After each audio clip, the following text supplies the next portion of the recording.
आज के इस वीडियो में मैं आपको बताने वाला हूँ कमर्शियल वर्सेस रेजिडेंशियल प्रॉपर्टी में क्या कॉस्ट डिफरेंस है, क्यों कॉस्ट डिफरेंस है, क्यों कमर्शियल प्रॉपर्टी थोड़ी महंगी होती है और इसके क्या ऐसे की फैक्टर्स हैं जो कि इसके कॉस्ट डिफरेंस को ड्राइव करते हैं। तो आज मैं आपको इन सभी पॉइंट्स के बारे में विस्तार से बताने वाला हूँ। इसके बाद आपको ये क्लियर हो जाएगा कि रेजिडेंशियल और कमर्शियल प्रॉपर्टी दोनों में एक्चुअल प्राइस डिफरेंस की क्या वजह है।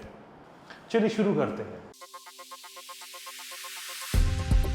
नमस्कार, मैं हूं Pradeep Mishra. The property Mishra show में आपका स्वागत है। यहां हम आपको प्रॉपर्टी और प्रॉपर्टी मार्केट की हकीकत बताते हैं। नो बकवास, डायरेक्ट काम की बात। चलिए शुरू करते हैं। सबसे पहले limited availability of commercial land. क्योंकि एक सेक्टर की जब हम बात करते हैं तो सेक्टर जो वहाँ की अर्बन लोकल बॉडी है उसके हिसाब से बनाया जाता है। मतलब किसी भी एरिया का मास्टर प्लान होता है और मास्टर प्लान के अंदर डिफरेंट सेक्टर्स होते हैं या उसे छोटे छोटे पार्ट्स में डिवाइड कर दिया जाता है। अब जब छोटे छोटे पार्ट्स में उसे डिवाइड किया जाता है तो वहाँ रेजिडेंशियल और कमर्शियल एक्टिविटी का एक रेशियो होता है। फॉर एग्जाम्पल अगर हम हरियाणा की बात करें तो यहाँ पर एक सेक्टर के अंदर मान लीजिए 200 से लेकर 500 एकड़ लैंड है, तो 500 एकड़ में 3.5% लैंड कमर्शियल के लिए होती है। मतलब रेस्ट एरिया रेजिडेंशियल या ओपन स्पेस या रोड या स्कूल, हॉस्पिटल, पुलिस स्टेशन, इन सब चीज़ों के लिए एलोकेट किया जाता है। तो यहाँ पर 3.5% कमर्शियल, मतलब जो अनुपात है आपका रेजिडेंशियल के हिसाब से अगर हम बात करें तो उस हिसाब से कमर्शियल का पार्ट छोटा होता है। तो इस कारण से स्कैसिटी भी होती है, क्योंकि लिमिटेड अवेलेबिलिटी है तो यहाँ थोड़ी स्कैसिटी भी होती है। और कमर्शियल जो सप्लाई ऑफ लैंड है वो इसी कारण से प्राइस उसके हाई होते हैं, क्योंकि यहाँ सप्लाई कम हो रही है तो वहाँ डिमांड ज़्यादा होने से उसके प्राइस भी उसके हाई हो जाते हैं। फिर प्राइम लोकेशन, आपने अक्सर देखा होगा कमर्शियल प्रॉपर्टी शहर के जो बिजनेस डिस्ट्रिक्ट सेंटर्स हैं वहाँ लोकेटेड होता है। और ऐसी प्राइम लोकेशन की जो प्रॉपर्टी अंदर लोकेटेड होती है जहाँ हाई फुटफॉल होता है, ट्रैफिक ज़्यादा होता है, मतलब लोगों के लिए पहुँचना वहाँ पे इजी हो जाता है, तो वहाँ पर प्राइस थोड़ा सा आपको कमर्शियल प्रॉपर्टी का हाई होता है। मतलब ये वो लोकेशंस हैं जहाँ आपका इजीली कन्वीनियंट होता है आपको एमिनिटीज़ को एक्सेस करना, ट्रांसपोर्टेशन, और जो कैप्टिव ऑडियंस है और जिससे जो सामान वहाँ पे सेल हो रहा है उसकी जो वैल्यू है वो एनहांस होती है। तो वो ऐसी सब जो प्राइम लोकेशंस हैं वहाँ पर ही आप कमर्शियल एक्टिविटी करते हैं, और वहाँ कमर्शियल एक्टिविटी करने के कारण चूँकि वो प्राइम लोकेशन होती है इसीलिए प्राइस आपको हमेशा थोड़े से हाई मिलेंगे। रेंटल यील्ड, अगर हम रेंटल यील्ड की बात करें तो कमर्शियल प्रॉपर्टी में हमेशा हाई रेंटल आता है अगर हम उसे रेजिडेंशियल से कंपेयर करते हैं। और कमर्शियल प्रॉपर्टी के अंदर सबसे इम्पॉर्टेंट चीज़ है जो लोगों को अट्रैक्ट करती है वो हायर रेंटल है, क्योंकि उसके अंदर अपॉर्चुनिटीज़ लोगों को बहुत ज़्यादा मिलती हैं। और यहाँ पे हमेशा इन्वेस्टर्स हमेशा फोकस करते हैं क्योंकि इनको एक अच्छा रेंटल वैल्यू मिलती है। तो जब इन्वेस्टर्स यहाँ पर फोकस ज़्यादा करते हैं तो जो डिमांड सप्लाई के कारण भी यहाँ प्राइजेज आप देखेंगे कमर्शियल प्रॉपर्टी के थोड़े से ऊपर हो जाते हैं। फिर अगर आप देखेंगे तो ऐसी ऑर्गेनाइजेशन जो मल्टीनेशनल कंपनीज जो हैं वो प्रेफर करती है प्रॉपर्टीज़ को लीज पे लेना, वो बाय करने में बहुत ज़्यादा इन्वेस्टमेंट नहीं करती है। तो जब ऐसी बड़ी रेपुटेड कंपनीज रेंट पे लेने के लिए आती है और कमर्शियल परचेज नहीं करती हैं तो वहाँ रेंटल की डिमांड में आपको तेज़ी देखने को मिलती है।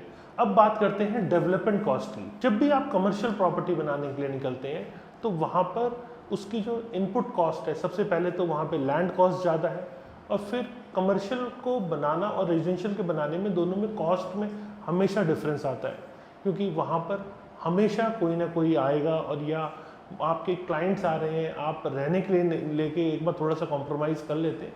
लेकिन जहाँ पे रेगुलर पब्लिक एक्सेस है और डेवलपमेंट भी वहाँ पे अच्छी हो रही है तो वहाँ पे ऐसी लोकेशंस के ऊपर एमएनसी जो टेनेंट आता है वो अच्छी और गुड क्वालिटी की बिल्डिंग प्रेफर करता है, और अच्छी और गुड क्वालिटी की बिल्डिंग जो है उसमें डेवलपमेंट कॉस्ट भी ज़्यादा आती है। तो हमेशा आप देखेंगे रेजिडेंशियल से ज़्यादा डेवलपमेंट कॉस्ट कमर्शियल के अंदर आती है। तो ये भी एक बहुत बड़ा रीज़न है कि कमर्शियल प्रॉपर्टी कंपैरेटिवली थोड़ा सा हायर रेट्स के ऊपर होती है। फिर बात करते हैं कि हायर रेंटल, मतलब इनकम पोटेंशियल। जो इनकम पोटेंशियल है वो हमेशा हायर रहता है क्योंकि रेंटल इनकम हायर रहती है। तो इस कारण से भी जो आप हायर रेट पे परचेज कर रहे हैं तो वो भी कहीं हद तक जस्टिफाई हो जाता है। तो यहाँ पे ऐसा नहीं है कि कमर्शियल प्रॉपर्टी रेजिडेंशियल से हायर रेट पे आप परचेज कर रहे हैं तो आपको उसे रेजिडेंशियल के हिसाब से मिलना चाहिए था या रेंटल आपको रेजिडेंशियल के हिसाब से मिलना चाहिए था। तो यहाँ ऐसा नहीं है, यहाँ कमर्शियल प्रॉपर्टी अगर हायर रेट्स हैं तो उसके कंपैरिजन में यहाँ पे कमर्शियल प्रॉपर्टी में रेंटल भी आपको हाई ही मिलता है। लोकेशन एंड एक्सेसिबिलिटी, अब कभी भी आप देखते हैं कमर्शियल प्रॉपर्टी के अंदर चूँकि वो प्राइम लोकेशन के ऊपर होती है, उसकी ऐसी लोकेशन होती है कि जिसमें आसपास का एक्सेस ईजी होता है, मतलब प्राइम एरिया होता है, तो वहाँ हाई विजिबिलिटी भी मिलती है। मतलब ब्रांड आता है तो उसकी विजिबिलिटी भी बढ़ती है और इजी एक्सेस होने का ब्रांड को बेनिफिट भी मिलता है। जब ब्रांड अर्न करता है तो उसे हायर रेंटल देने में दिक्कत नहीं होती। तो ये भी एक बहुत बड़ा रीज़न है कि लोकेशन के हिसाब से कमर्शियल प्रॉपर्टी चूँकि इजी एक्सेस है तो ब्रांड प्रेफर कर रहे हैं तो हायर रेंटल मिल रहा है, तो इस कारण से उसका परचेज प्राइस भी हायर रहता है। मार्केट डायनामिक्स, कमर्शियल प्रॉपर्टी की अगर बात करें तो हमेशा उसका एवैल्यूएशन जो होता है वो income potential, rental rate, lease terms और टेनेंट की स्टेबिलिटी के ऊपर होता है। और वहीं पर रेजिडेंशियल के अंदर बहुत ज़्यादा मैं कहूँगा कि स्टेबिलिटी नहीं होती, इस कारण से तो रेंटल बहुत ज़्यादा नहीं होता और मार्केट डिमांड और प्रॉपर्टी फीचर्स के बेस के ऊपर इसकी डिमांड होती है। तो यहाँ पर हमेशा चूँकि इनकम पोटेंशियल ज़्यादा है, रेंटल रेट अच्छे मिल रहे हैं, लीज टर्म्स अच्छी हैं और टेनेंट एक बार आता है तो वो लंबे टाइम तक रुकता है, तो इस कारण से भी आपके कमर्शियल प्रॉपर्टी के रेट्स में हमेशा आपको ज़्यादा देखने को मिलते हैं। अब बात करते हैं कि लीज की। हमेशा आपने देखा होगा long term lease commercial property के अंदर होती है। रेजिडेंशियल प्रॉपर्टी के अंदर लीज जो पीरियड होता है वो जनरली 11 महीने के आसपास का होता है। और जब कमर्शियल ब्रांड कोई आता है, कमर्शियल प्रॉपर्टी के अंदर कोई एमएनसी है या कोई रिटेल आउटलेट है, तो वो प्रेफर करते हैं कि मिनिमम 9 ईयर की लीज हो। तो जब एक बड़े ब्रांड की स्टेबिलिटी होती है तो हमेशा वहाँ पर उसकी स्टेबिलिटी की वजह से, बड़े ब्रांड की वजह से, तो वहाँ पे रेंटल भी हाई देखने को मिलते हैं आपको और उसकी कैपिटलाइजेशन भी हाई होती है। तो ये भी एक रीज़न है कि चूँकि ब्रांड लंबे समय तक रुक रहा है तो वहाँ पे प्रॉपर्टी के रेट, कमर्शियल प्रॉपर्टी के रेट्स हमेशा आपको हाई देखने को मिलेंगे। तो अब तक आपको ये समझ में आ गया होगा कि आखिर क्यों कमर्शियल प्रॉपर्टी ज़्यादा एक्सपेंसिव होती है रेजिडेंशियल प्रॉपर्टी से, और ऐसे कौन कौन से फैक्टर्स हैं।